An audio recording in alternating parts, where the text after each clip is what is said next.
Jadi di belakang saya ini apa toh? Nah, kalian lihat kos-kosan di Jepang itu pasti disediain lahan parkir. Halo guys, balik lagi di channel aku Diki Firmansyah. Nah, di video kali ini aku nggak tahu ya mau ngapain ya. Kita mau jalan-jalan aja. Tadi itu aku udah ke sana lihat perkebunan, persawahan di desa aku tinggal. Jadi karena gabut juga di rumah, jadi keluar nyari yang hijau-hijau, yang seger biar fresh pikirannya. Nah ini kalau kalian lihat ada rumah kaca tuh. Tadi di dalamnya lagi pada bertani, lagi pada berkebun ya. Jadi kalau pertanian sama itu tuh ini sekarang hari Sabtu. Jadi kalau di Jepang biasa Sabtu sama Minggu itu libur. Cuman buat yang kayak kerjanya bangunan atau pertanian ya mungkin hari liburnya berbeda sesuai kebutuhan perusahaannya. Nah ini ada yang aku mau bahas juga nih di video ini. Jadi hal kecil banget tapi berdampak besar di Jepang. Apa itu? Yaitu adalah parkiran. Ya, sepele banget. Tapi karena ini di Jepang itu hampir nggak ada kemacetan. Nah, coba kalian lihat ya. Nah, kalian lihat di setiap rumah yang punya mobil atau yang nggak punya mobil sekalipun itu pasti menyiapkan parkiran buat kendaraannya atau buat tamu-tamunya yang mau ke rumah. Sama kos-kosan di Jepang juga kayak gitu. Jadi ada kos-kosan. Nah, itu kalau kalian lihat itu kos-kosan tuh ada tempat parkir sepeda, ada tempat parkir mobil. Hal kecil inilah Jepang itu jarang ada macet. Nggak ada sejarahnya parkir di pinggir jalan kayak gini, di trotoar. Jadi buat trotoar ya buat pejalan kaki sama sepeda. Nggak ada buat parkir-parkiran. Kalau mau parkir ya harus di tempat parkir atau di tempat sewa parkir. Di Jepang itu kalau kalian nggak punya lahan parkir itu pasti ada yang namanya parkiran di Jepang yang berbayar supaya kalian nggak berhenti parkir sembarangan. Jadi ada yang parkiran itu berdasarkan per jam, per hari. Nah biayanya itu tergantung di daerah masing-masing. Biasanya itu sekitar 500 yen bahkan sampai 1000 yen di Jepang per jamnya ya. Jadi makanya itu di Jepang itu jarang banget yang punya mobil apa lebih memilih buat naik transportasi umum daripada naik beli mobil sendiri. Soalnya parkiran di Jepang kalau kalian nggak punya parkiran ya bayarnya mahal, malah mahalan biaya parkirnya daripada biaya kendaraan itu sendiri kalau dihitung per tahunnya. Berhubung tempat aku tinggal ini adalah desa, jadi perdesaan itu jarang ada transportasi umum, ada cuman kalian bisa nunggu lama gitu di kayak mau naik bis nunggu sejam sekali baru ada. Nah jadi di Jepang itu biasanya yang punya mobil justru orang yang hidupnya di perdesaan. Dulu aku sebelum tinggal di desa itu sempat di kota. Nah di kota itu jarang banget yang punya mobil. Kenapa? Karena fasilitas umumnya itu enak, apa, bengri, praktis. Jadi daripada bayar parkir atau bayar pajak kendaraan, soalnya di Jepang itu lebih mahal pajaknya, perawatannya daripada harga mobilnya itu sendiri. Naik transportasi umum aja gitu biar nggak capek juga kalau naik transportasi umum kan nggak nyetir nggak apa. Jadi ya orang Jepang seperti itu pemikirannya. Jadi di belakang saya ini apa toh?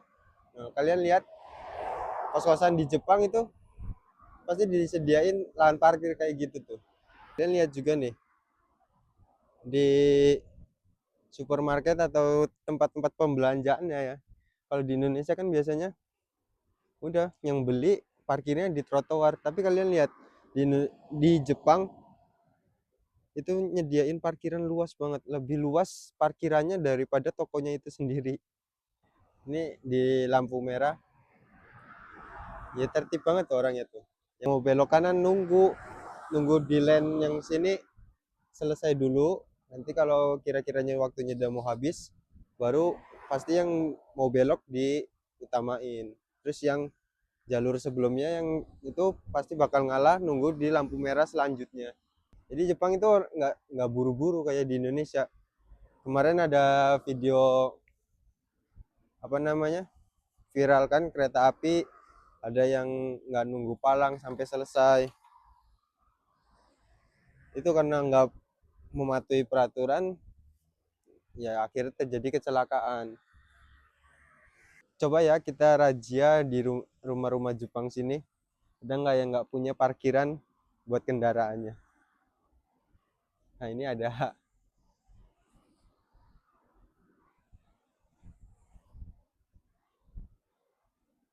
Nah ini belakang rumahnya kayak gini, tapi tadi di depannya tuh ada lahan latar latar luas, jadi bisa buat parkiran. Jadi rumahnya ini aman ya. Nah, sepeda aja punya parkirannya sendiri.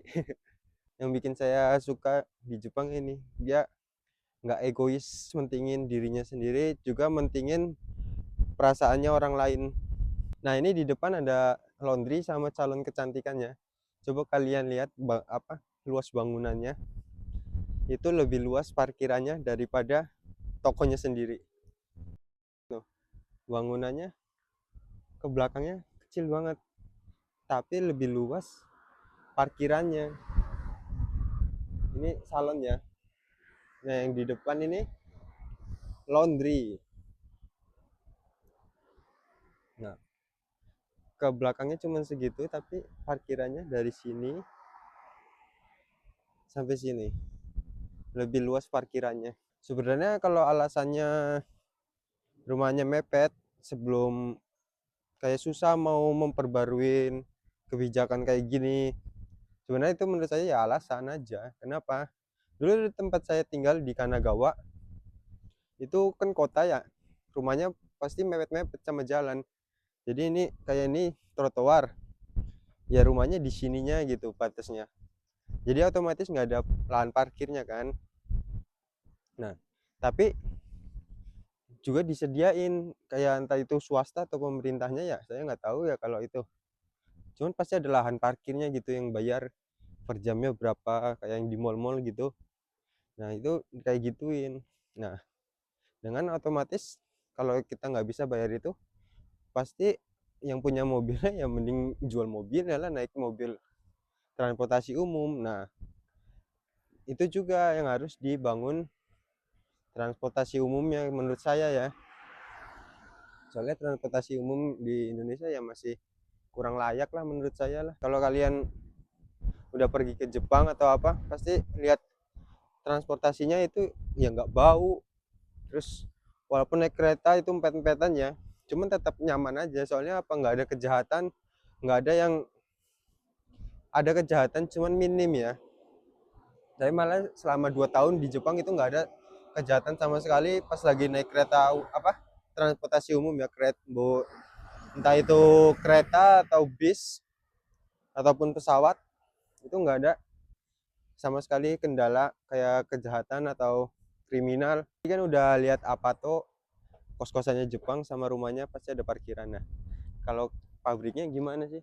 Nah ini kelihatan nggak, ini pabrik loh, luas parkirannya, parkiran mobilnya itu luas banget.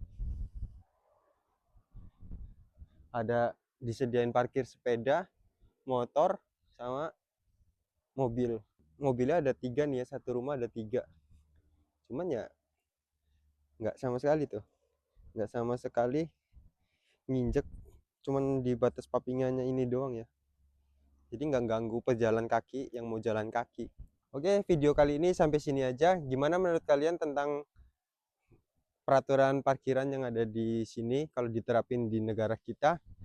Lebih maju atau lebih bikin nyaman, atau malah timbul kontroversi di negara kita?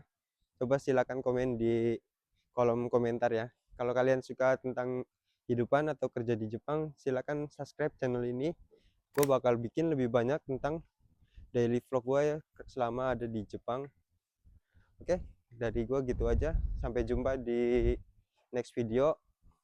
Jamatan ya.